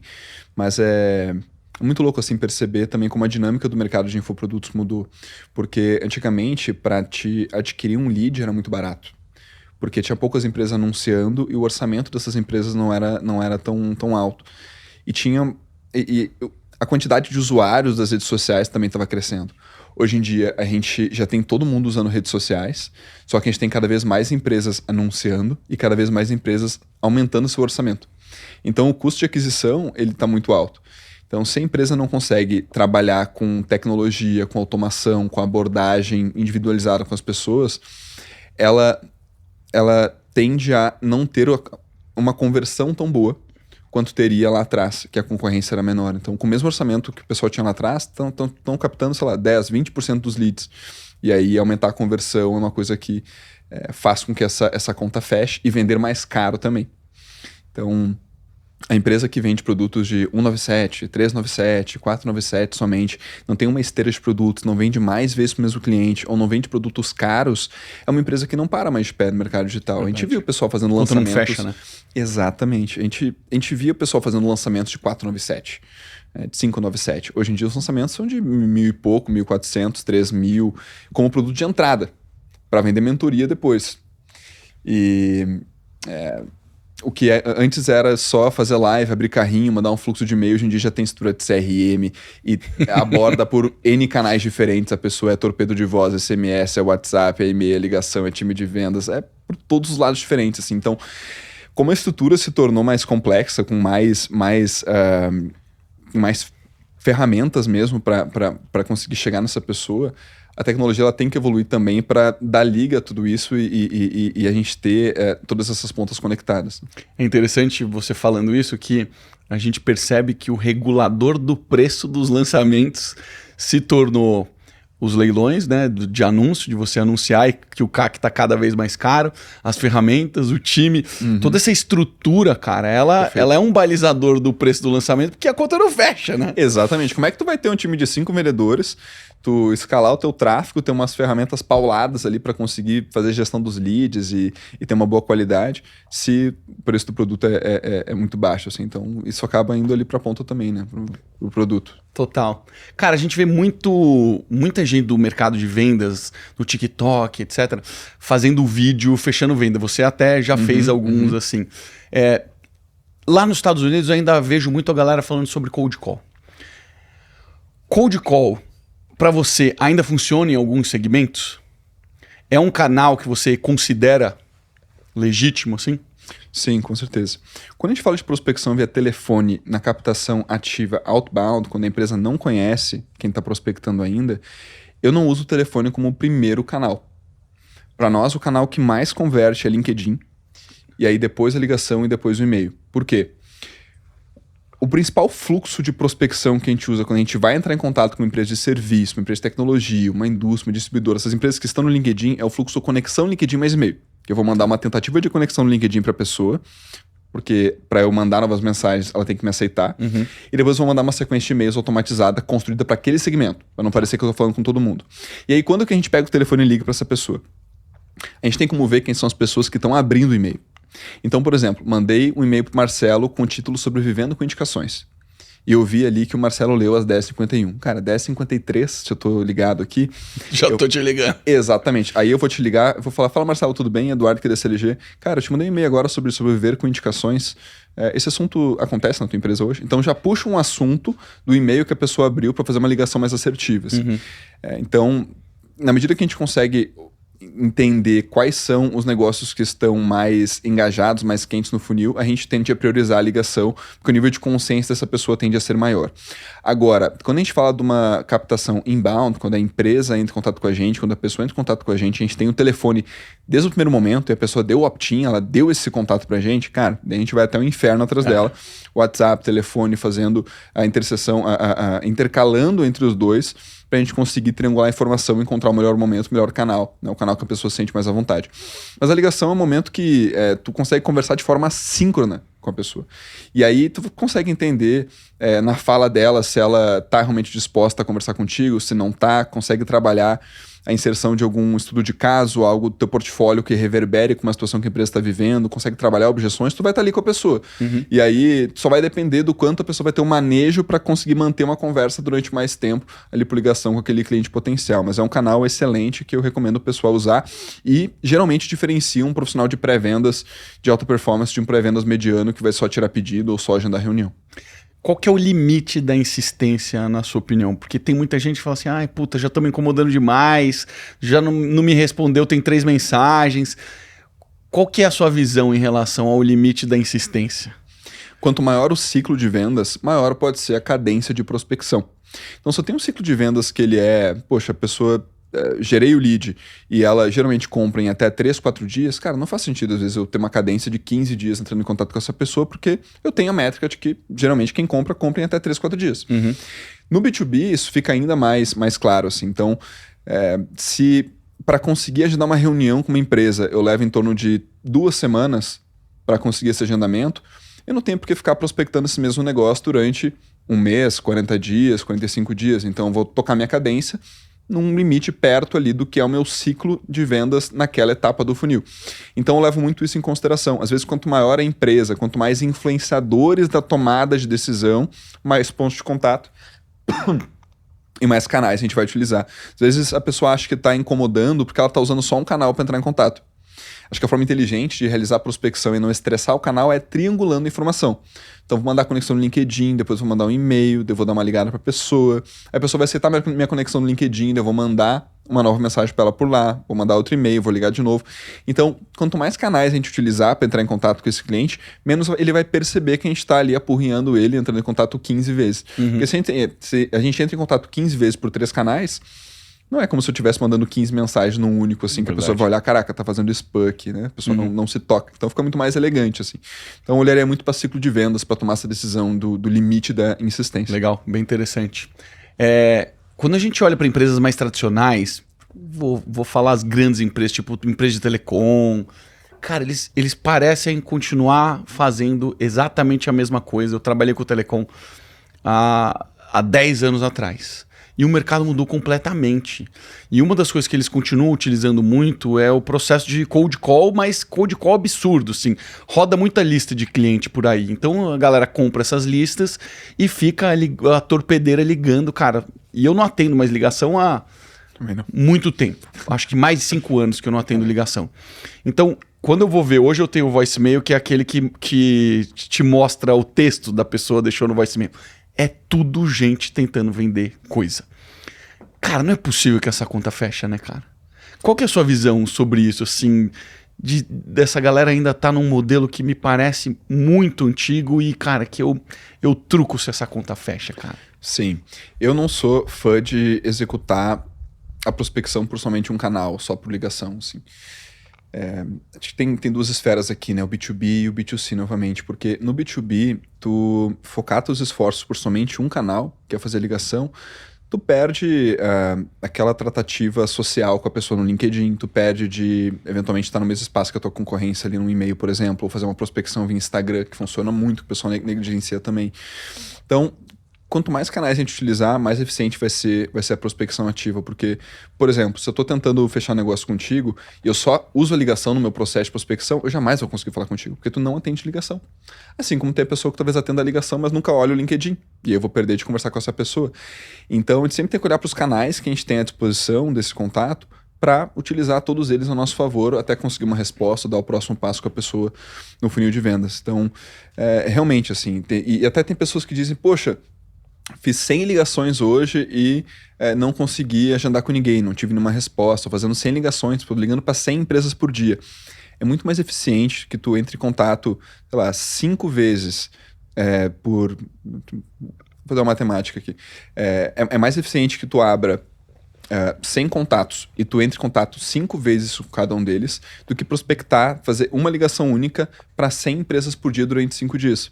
Porque tu tende a conseguir mais profundidade e dar mais chances para o teu lead te responder se tu intercalar o teu contato por mais de um canal, ao invés de prospectar somente uma vez. Então, a eficiência e a eficácia da prospecção, ela está também em dar mais tempo para a pessoa perceber que tu está tentando contato com ela e introduzir a tua mensagem aos poucos, na medida que ela vê o início da tua mensagem, vê o assunto do e-mail, daqui a pouco abre o corpo do e-mail, volta lá na tua mensagem do LinkedIn, daqui a pouco tu liga para ela, já tem mais contexto que tu tá conversando.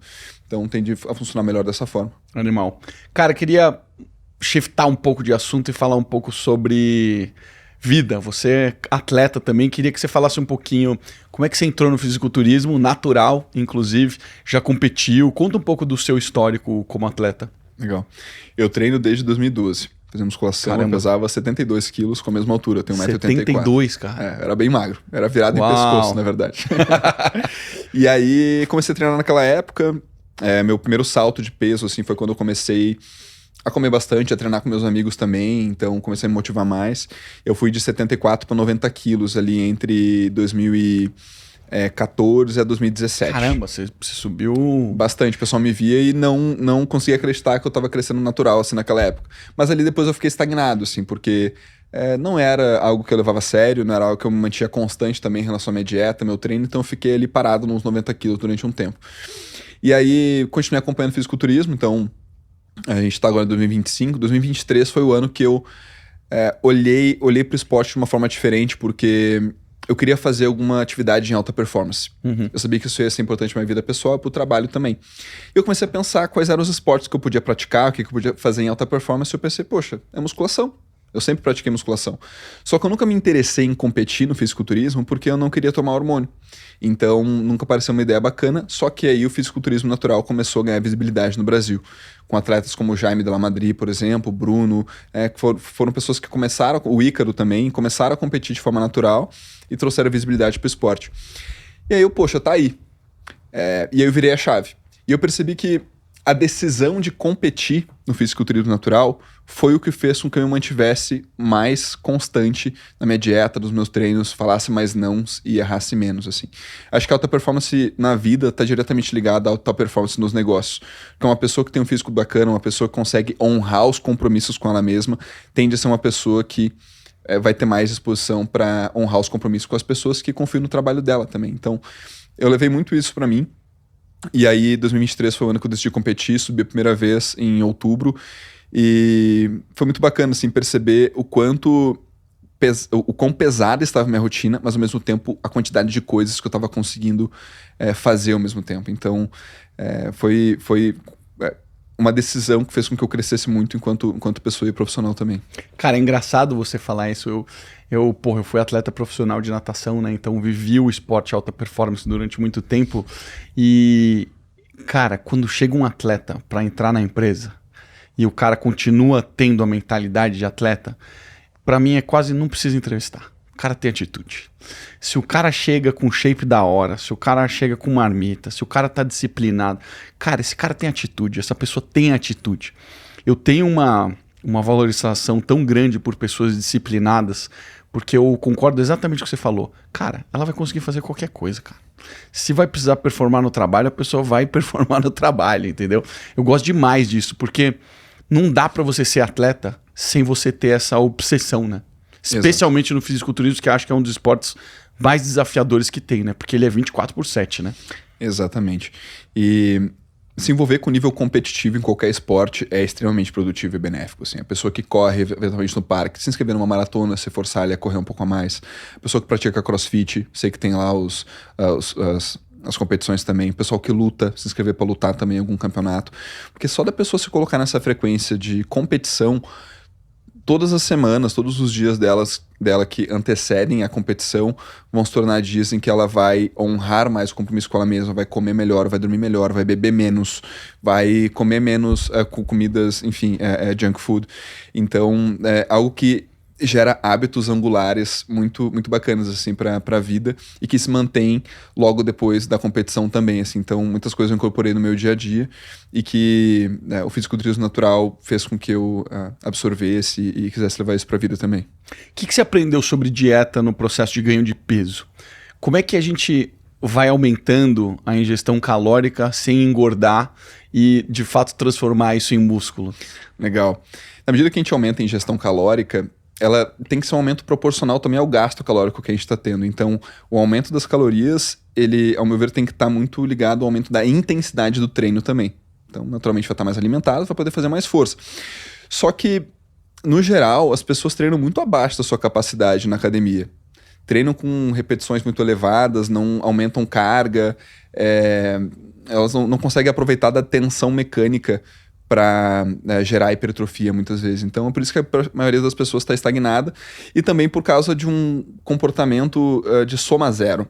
Eu aprendi essa com o Wesley lá no Garen, do reservatório de dopamina. Ele é nosso cliente lá nesse LG também. Ele diz que tem muitas pessoas que fazem a coisa certa durante a semana. Assim. Então, treina, faz dieta, dorme bem. Aí chega o final de semana, a pessoa não treina, a pessoa só come merda, a pessoa bebe um monte, e é por isso que é soma zero. Poxa, tava ali 3 positivo, daí no final de semana 3 negativo. Começa outra semana no mesmo lugar de onde partiu a semana anterior, assim. Então, o gasto calórico, ele tem que estar muito atrelado ao quanto tu tá ingerindo também no processo de bulking. Então, poxa, se eu tô treinando cada vez mais pesado, eu tenho como aumentar minhas calorias ao longo do tempo, porque eu tô consumindo todas elas, então eu consigo manter um percentual de gordura controlado também, mesmo crescendo. E, assim, a principal dificuldade de competir no fisiculturismo natural é a comida, cara. Não é o treino. Porque treinar, a pessoa já vai treinar de qualquer forma. Treinar é gostoso, né? Treinar é bom, treinar é a parte mais fácil. Agora, a pessoa não ceder, às vezes, a vontade de comer um doce, de comer algo a mais, de ser convidada para um evento familiar ou... Especialmente no seu mundo, né, cara? Que é um mundo relacional, né? Exatamente. Cara, assim, tem que falar muitos nãos. O mais difícil para o fisiculturista é dizer não na hora certa. Se a pessoa consegue não ceder nesses momentos, ela se torna uma pessoa muito mais disciplinada, muito mais resiliente. É tão bom não comer uma pizza num momento que gostaria, quanto se estivesse comendo, porque aquela satisfação de tu acordar no outro dia sabendo que tu fez aquilo que precisava ser feito é fantástico, né? Então, é algo que o fisiculturismo traz muito forte para as pessoas que são adeptas, né? Eu falo que isso é lutar contra a própria mente e vencer. Porque quando você cede, sabendo que não deveria ceder, você perdeu. Perfeito. Mas quando você tá lutando com a sua própria mente entre, cara, devo comer a pizza, não devo comer, e a galera te chamando e falando só hoje, vem aí, vai ser importante. Você tem 1 milhão de desculpas, né? E você não cede, cara. Eu acho que isso é tipo assim, é primeiro lugar no pódio. Exatamente. Primeiro lugar no pódio, cara. Você venceu. São poucas pessoas que vencem essa batalha interna. É uma batalha difícil, cara. E o fisiculturista, ele, quanto mais repete isso, melhor ele fica, né? Perfeito, exatamente. Vai criando essa casca. E a decisão de competir para qualquer pessoa que se envolver com esporte em alta performance, não é uma decisão que tem que estar balizada, não vou competir porque talvez eu não tenha potencial de ganhar e tirar primeiro lugar. É pelo processo. Eu sou empresário, eu não sou atleta de fisiculturismo como uma profissão, né? Assim como muitas pessoas fazem. Então, para mim, a decisão de competir foi para que eu fosse mais consistente em relação à minha dieta, aos meus treinos, ao meu sono, ao meu descanso, e para que eu honrasse o compromisso comigo mesmo, porque eu sabia que isso ia me fazer uma pessoa melhor ao longo do processo. Então, quando eu subi no palco a primeira vez, por mais que eu não tenha ganhado, foi um gostinho de overall para mim, como se eu tivesse ganhado todas as categorias e tivesse com o maior prêmio do evento, porque... Animal. E foi um dos dias mais felizes da minha vida, minha primeira mesmo? competição de fisiculturismo, assim. Ter as pessoas que te apoiam lá, que acompanharam o processo, as pessoas que às vezes te chamavam para beber, mas tipo... entendiam também quando tu falava não. Porque tem muito isso, né? Às vezes quando a pessoa vai sair do eixo, não, hoje eu não vou sair porque eu vou ficar estudando. Esse final de semana não posso fazer tal coisa porque eu vou estar trabalhando. Não vou comer porque eu tô de dieta. É meio complicado, assim, porque quando tu começa a buscar excelência, muitas vezes tu te torna um amigo chato. E aí... tem limite, assim, pro quanto uma pessoa deve aceitar, ao meu ver, esse tipo de apoiação dos amigos, né? Às vezes é um ambiente que tá segurando a pessoa para que ela seja uma melhor versão, assim, também. O André Sanches, que é um triatleta, ele foi crossfitter também. Uma pessoa perguntou para ele, acho que ele estava até no Primocast, perguntaram assim para ele, cara, como é que se prepara para fazer um Ironman? E aí todo mundo esperava que ele começasse pela dieta, ou pelo treino, ou pelo esquema, são X semanas. E ele falou assim, você se prepara conversando com as pessoas ao seu redor. Eu achei genial, porque é isso. A gente deveria fazer isso, né, cara? Você vai fazer uma competição de fisiculturismo? Cara, avisa os amigos. Eu não fiz isso. E teve amigo que ficou indignado comigo. Puto, cara. Pô, você é egoísta, eu já te chamei não sei quantas vezes, você não vem. Porque eu não falei. Irmão, eu não bebo mais. Eu não como mais porcaria. Eu não saio mais à noite. A gente não para e senta e conversa com as pessoas. Eu acho que a gente vai mudando o estilo de vida e espera que as pessoas percebam que a gente mudou o estilo de vida. Mas a gente precisa ser literal, né? Eu achei muito legal isso. Exatamente. O ambiente molda muito quem a gente é e o que a gente vai fazer no dia a dia também. E a pressão social para comer alguma besteira, para beber, para ir dormir tarde, ela existe, assim, e é o que a maioria das pessoas faz no dia a dia mesmo. Então... realmente, eu não tinha pensado nisso, de que conversar com as pessoas na volta para que tenha reforço positivo, para que as pessoas não tentem, no sentido de tentar mesmo, de te colocar num caminho que não é aquele que tu quer seguir no momento, é muito importante. Então, cara, como foi o pico da sua dieta em termos de ingestão calórica? Onde que você chegou e como é que foi o seu processo de cutting para essa preparação? Legal. O processo de cutting mais severo que eu tive foi em 2023, na primeira competição, que eu cheguei a comer 1.800 calorias por dia. Caramba. E é bem complicado, assim, porque... E cardio? Cardio também, 1 hora por dia. Uma hora de cardio com 1.800 calorias? Exatamente, Uau. por dia, durante alguns meses, assim. E quando entra num processo de cutting, não necessariamente a pessoa precisa passar fome, só que tem que cuidar muito os horários que vai comer e o que está comendo, porque é muito fácil... deixar passar, às vezes, refeições que poderiam ter um maior volume. Às vezes a gente come algo que é mais denso e com pouco volume de comida tem muita densidade calórica. Então, quando eu entro em cutting, começo a comer muita salada. para dar aquela saciada. Troco o arroz por purê de batata. Eu passei 2 meses comendo purê de batata no almoço e janta agora no ano passado. Porque, cara, era tipo ou 60 gramas de arroz ou 150 de batata.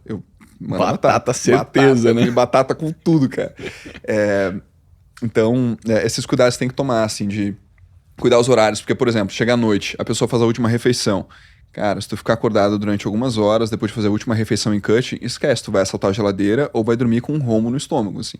Então, cuidar os horários de dormir, cuidar o volume da comida, comer mais salada e comer alimentos com uma densidade calórica menor é muito importante. Baita estratégia essa. Cara, senão não dá, assim. Não dá. O volume de comida ele vai apertando até um ponto de que, poxa, fica com fome 100% do tempo, assim. O sono também é uma coisa que, se a pessoa não está regulada, ela vai ter mais fome durante o dia, ela vai ter mais impulso, ela vai acabar querendo comer mais doce, comendo mais gordura. Mas o sabor de comer um hambúrguer ou uma pizza na refeição livre, depois de não ter errado uma vírgula na dieta, cara, é um gosto do alimento que só quem faz dieta e leva a sério mesmo consegue entender, assim. A refeição, ela tem outro gosto quando tu tá num cutting mais severo, tá em déficit calórico, mas que tu sabe que aquele é o momento e que tu honrou os compromissos contigo mesmo nos últimos tempos. É questão do merecimento mesmo, né, de fazer aquilo que precisa ser feito. Você teve refeições livres ao longo desse cutting? Como é que foi? Tive sim. Pegando agora de 2024, como foi? Eu tive competição no final de setembro e no início de novembro. A partir de julho, eu comecei o cutting com 1 hora de cardio por dia. E fui baixando as calorias aos poucos também para não depletar muito o meu físico, né? Para não perder muita massa muscular. Quando eu teve a primeira competição ali em setembro, eu tinha mais ali uns 40 dias até a próxima competição. Eu fiquei uns dias mais off, assim, uns 5, 6 dias comendo o que eu queria. Depois da competição, depois de setembro. Exatamente. E naturalmente, retive bastante líquido, aumentei ali meu percentual de gordura.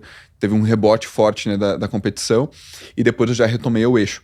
E aí nessa retomada de eixo aí foi bastante intenso também. Eu tava comendo 2.100 calorias, fazendo 80 minutos de cardio por dia. Uau! Mais 4 treinos na semana. Caraca! Foi bem intenso. Só que eu aproveitava, assim, pra editar vídeo, eu aproveitava pra gravar conteúdo. Eu tive umas caixinhas de perguntas sobre vendas em cima da bicicleta que estouraram. Estouraram. Assim. E, cara, eu tinha muito orgulho dos meus dias. Isso foi um negócio que me deu um baque, assim, depois da competição. Porque eu tava numa pegada tão forte de alta performance, eu acordava cedo, eu tomava banho, me arrumava. Mesmo pra trabalhar de casa, tava sempre bem vestido, tocava minhas reuniões, terminava o dia, eu gravava conteúdo.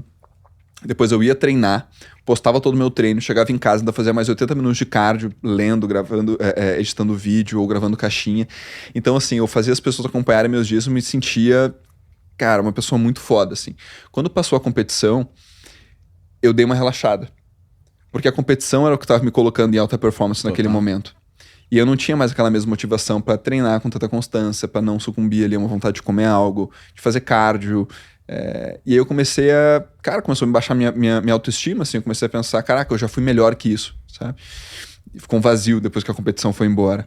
Então, uma coisa que tem seus dois lados, assim. A pessoa que se motiva pelo desafio, quando ela não tem uma competição, não tem um desafio em mente, ela tende a flexibilizar muito e a reduzir muito o ritmo, assim. Total. Então, é uma coisa a se cuidar também. Esse cara, eu não sei se é coisa de atleta, mas eu sempre preciso ter uma meta, cara. Se eu não tô sob uma meta, cara, eu vou fraquejar. Sim. Então eu já tenho essas regras, cara. Agora eu tô na meta da banheira de gelo, então é uma meta que eu tô. Falta quanto agora? Falta uns 60, 55 mais ou menos. Caraca. Mas, cara, deu tão certo assim que é provável que a gente vai ter que inventar alguma coisa. Mas eu falei, cara, que negócio que eu fui arrumar pra mim, né, Nossa. cara? Porque enquanto tá verão, cara, dói, mas dói menos, né? Agora, quando dá 5 graus em São Paulo, 8 graus, você tem que entrar na banheira de gelo, cara. Aí é bem mais... Diferente do que as pessoas pensam. Você fala assim, mas já tá frio, você vai entrar na banheira frio. Mas não é, cara, é que seu corpo já está mais gelado. E na hora que você entra no mais gelado ainda, a curva de congelamento do seu corpo, ela é muito mais rápida. Então dói muito mais, né? Eu imagino. Então é bem mais dolorido, mas... A parte que ontem eu dei uma palestra e a pessoa me perguntou por que a banheira de gelo. E eu falei assim, cara, a banheira de gelo é só o ambiente de treinamento da minha mente. Tem vários benefícios, eu posso falar 1 milhão de coisas das vantagens. Mas é essa sensação que você acabou de falar. De, cara, eu me sinto foda. porque eu tô cumprindo todos os acordos que eu tô fazendo comigo, eu não tô fraquejando, eu tô gravando vídeo, eu tô lendo. É isso, é essa sensação, assim. E quando o gelo, ele é muito foda, então você começa a ficar bom em fazer as coisas que você não quer fazer. Perfeito. Então é um treinamento mental. E o treinamento que você faz, ele, cara, óbvio, você tá indo pra competir. Mas, cara, o benefício que você tem na mente, cara, ele é brutal, cara. As pessoas falam assim, como é que eu me torno mais disciplinado? Eu falo, cara, você tem que começar a fazer o que você promete com você mesmo. Não tem outro caminho, né, cara? Como é que você responde a alguém? Como é que se torna mais disciplinado? Que resposta você dá? Adultos fazem aquilo que precisa ser feito. Crianças fazem somente aquilo que gostam. Né? Pá, toma essa chinelada! Acho que vai muito nesse sentido, assim. Acho que a questão da disciplina é fazer mesmo sem vontade. É tu honrar os compromissos contigo mesmo. Acho que é o primeiro passo para honrar o compromisso com outras pessoas também, com consistência.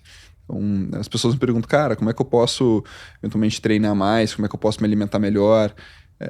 Cara, às vezes é entender quais são os momentos do teu dia que isso se encaixa na tua agenda e ir mesmo sem vontade. Tem uma frase que tem estado muito presente para mim nos dias que eu tô com menos vontade de treinar, que eu digo para mim mesmo, eu nunca me arrependi de ter ido treinar.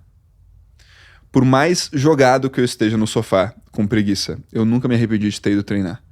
Sair de casa é um parto. Agora, cheguei na academia, botei uma música, poxa, ali é o meu momento, entendeu? Ali eu vou curtir mesmo, assim, então... Vira tudo, né, cara? Exatamente. Vira tudo, Porque, a gente libera um monte de neurotransmissor, se sente bem, não tem como, né? Não tem como, né? Exatamente. Eu acho bom demais. Mas, às vezes, é difícil pra pessoa que não treina, gostar de treinar, porque ela nunca viu o resultado aparecendo, muitas vezes. Ela não sabe onde aquilo pode levar ela. Ela se compara muito com outras pessoas, eventualmente.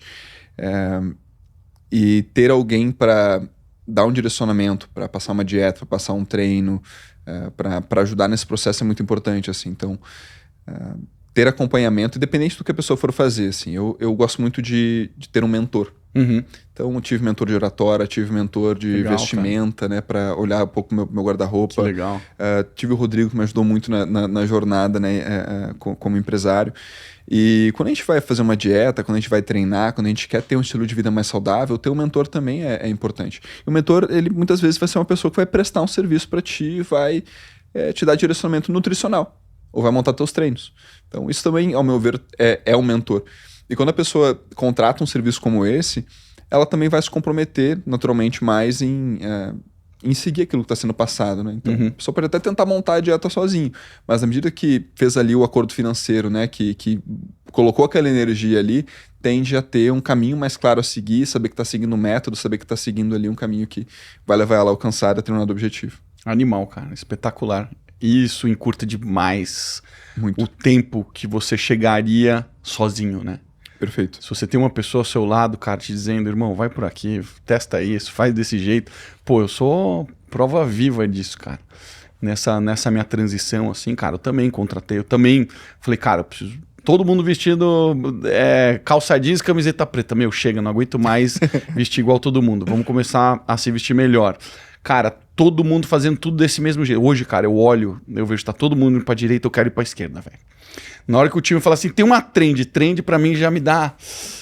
Não quero fazer trend, cara, vamos fazer diferente.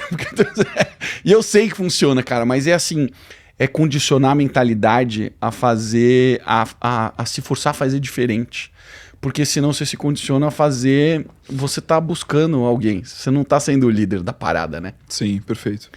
Esse lance de você ter um mentor, ele te ajuda a ser o líder, cara. Porque ele tá te dando o direcionamento. Você não tá copiando ninguém, cara. Ele tá te dando o caminho, né? Exatamente. Eu gosto de pensar que as pessoas não sabem mais, elas sabem antes. E muitas pessoas querem ter uma vida de mentor, eventualmente, ensinar outras pessoas, rentabilizar o que elas sabem. E vem muito a síndrome do impostor nesses momentos para essas pessoas. Porque, poxa, como que eu vou aprender, ou melhor, como que eu vou ensinar, por exemplo, sobre vendas, se eu sei que tem vendedores que são melhores do que eu?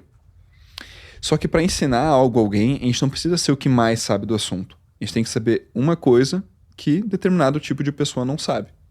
E sempre vai ter muita gente que não sabe uma coisa que a gente sabe. Total. Então, muitas pessoas querem fazer uma transição eventualmente no mercado digital, que querem embalar o seu conhecimento para vender para outras pessoas. Isso sempre aparece muito. Então, é bom ter um mentor, E é bom demais também dar mentoria, ajudar outras pessoas a darem o próximo passo. É um negócio assim que brilha os olhos mesmo. Assim. Eu vejo pessoas que lá no início da empresa eu ajudei a contratar na empresa do cliente, que eu dei treinamento, que ajudei ela a dar os primeiros passos e segue trabalhando com o cliente até hoje, com posições estratégicas, voando na carreira. Então ajudar outras pessoas é muito bom e ter humildade para ser ajudado, pedir ajuda e aprender com pessoas que já chegaram onde a gente quer chegar, ou que tem uma determinada expertise que a gente precisa aprender. Cara, é algo muito, muito próspero, assim, algo muito, muito produtivo para o dia a dia. Exatamente. Me parece ser os pilares, assim, eu me identifico muito com isso, porque... E me parece ser a característica de pessoas que estiveram ao meu redor e acabaram tendo sucesso, né, cara? Esse lance da curiosidade, de querer aprender, cara, de ser humilde no sentido de não achar que você já é o foda. Você sempre tem algo para aprender, cara. E é o que você falou, às vezes é uma coisa que você aprende com uma pessoa que muda tudo, né? Eu lembro uma vez que eu fui dar uma mentoria, cara, e tinha o cara era, tipo assim...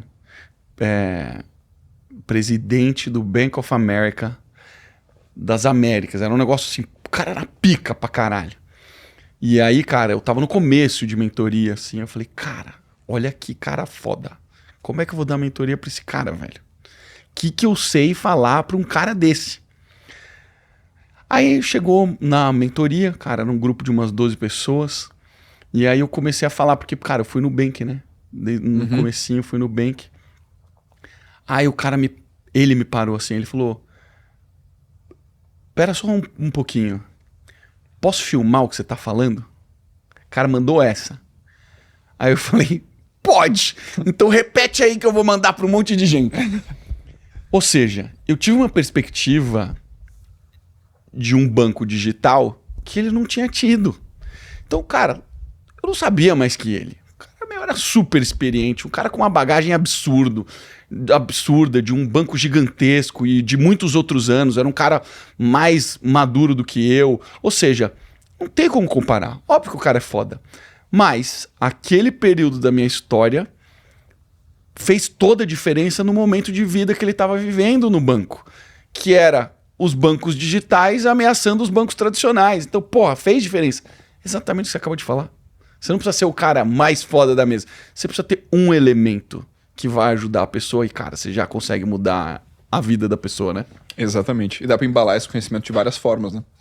Pode ter mentoria, que é onde eu recomendo geralmente o pessoal começar. O pessoal quer começar no mercado digital, ao invés de fazer um e-book, por exemplo, cara, vende uma mentoria porque o esforço para fazer 10 mil reais vendendo mentoria, ele é muito menor do que vendendo um e-book de 50 reais, por exemplo. Imagina, tem que vender, sei lá, 1000 e-books. Caraca, vender 1000 e-books é coisa pra caralho. E passível de não fechar a conta, porque se o cara não tiver audiência, não vai ter para quem expor o e-book. Se ele fizer anúncio, a conta não vai fechar. Exato, exatamente. Então, porque a mentoria, ela denota um nível de acesso ao mentor. A principal diferença de um curso para mentoria é que ao invés da pessoa aprender somente assistindo algo, no caso do curso, ela vai ter acesso ao mentor ali diretamente para tirar dúvidas, né, para personalizar muito mais o seu aprendizado. Quanto mais acesso ao especialista, mais caro a gente pode cobrar, né, por uma solução. E acho que tá até passando um pouco mais hoje essa questão de, poxa, vou ficar milionário com e-books, né, que a gente via antigamente.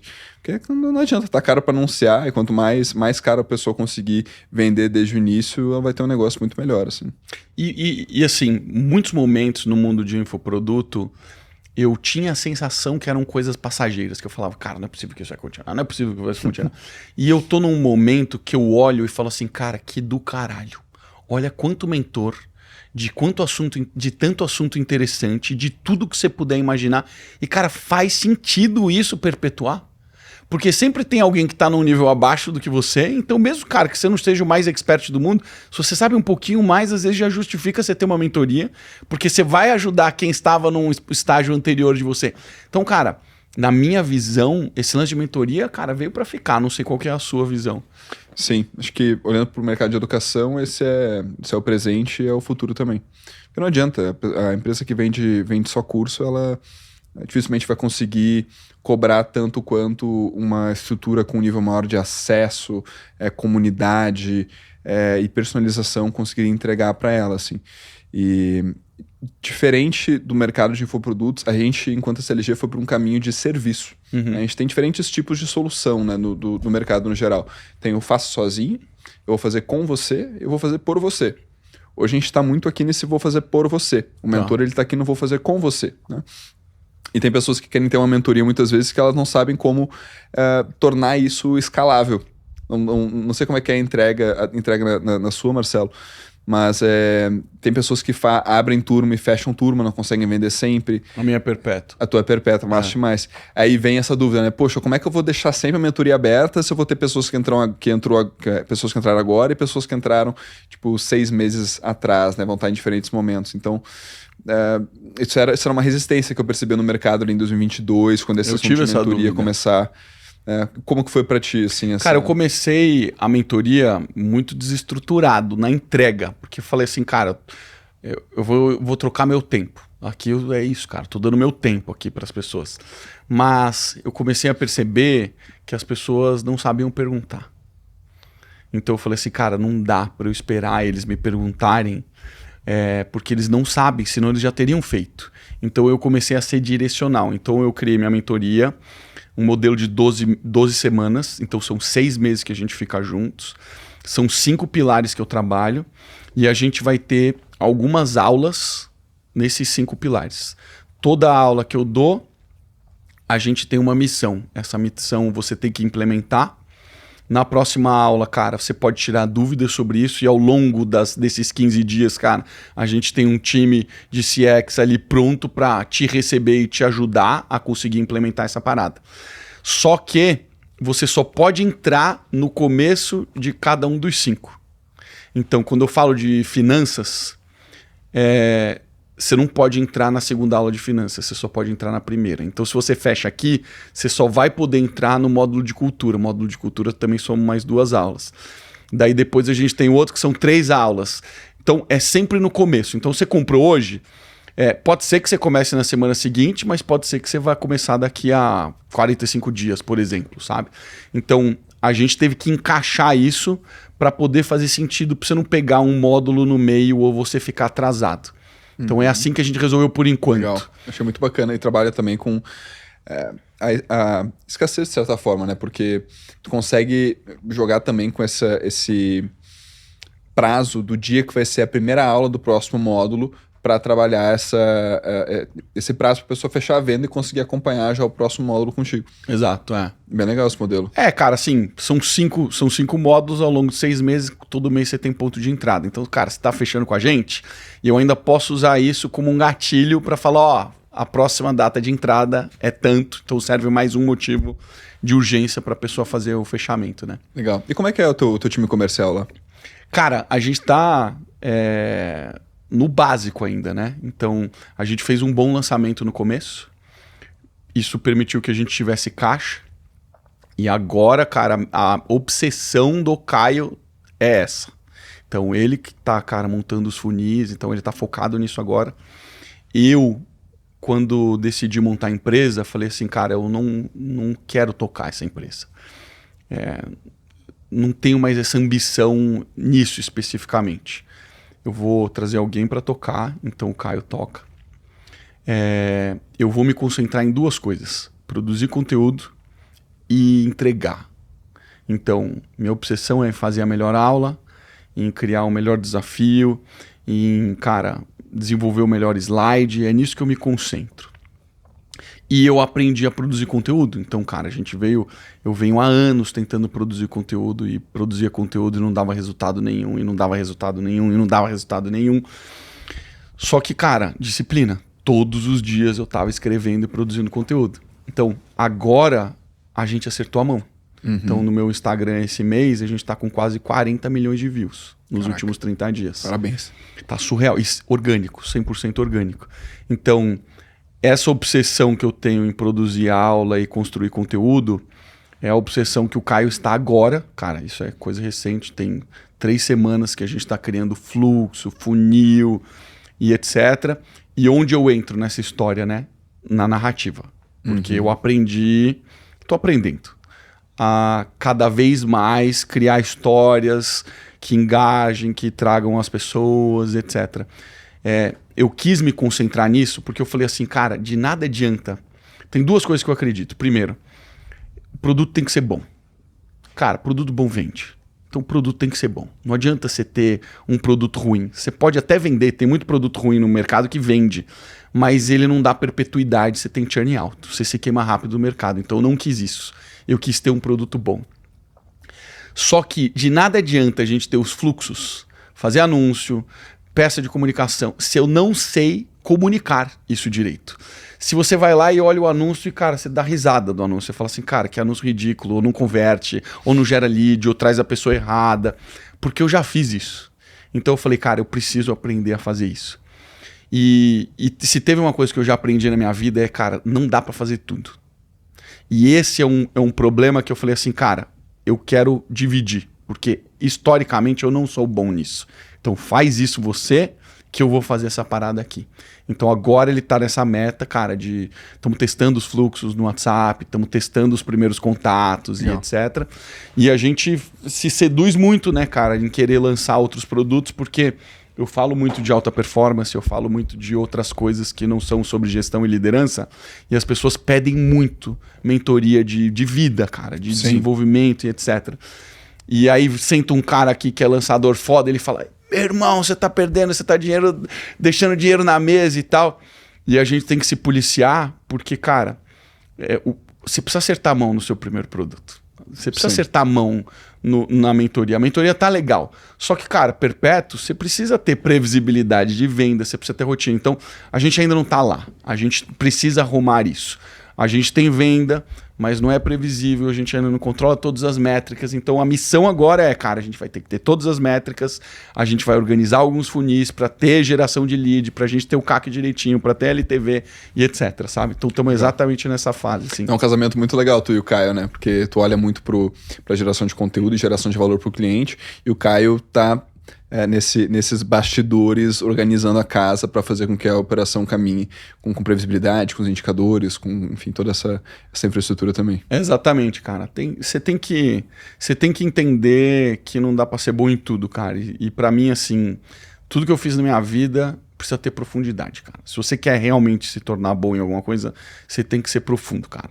Você não chegou onde você chegou sendo raso, cara. Dá para ver que você estudou, se aprofundou, não foi à toa que você começou a trabalhar com Eslen, né? E com tantos grandes do digital que você trabalhou.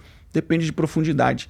E talvez isso venha até desse lance do atleta, né? Dessa mentalidade que a gente acaba desenvolvendo, né? De querer ir fundo nas coisas e fazer acontecer. E, cara, eu tenho esse negócio de atleta até hoje na minha vida. Eu só mudo o foco. Sim. Né? Não sei se você é assim, cara. Eu olho um negócio e falo, cara, beleza, agora é pra cá que eu vou.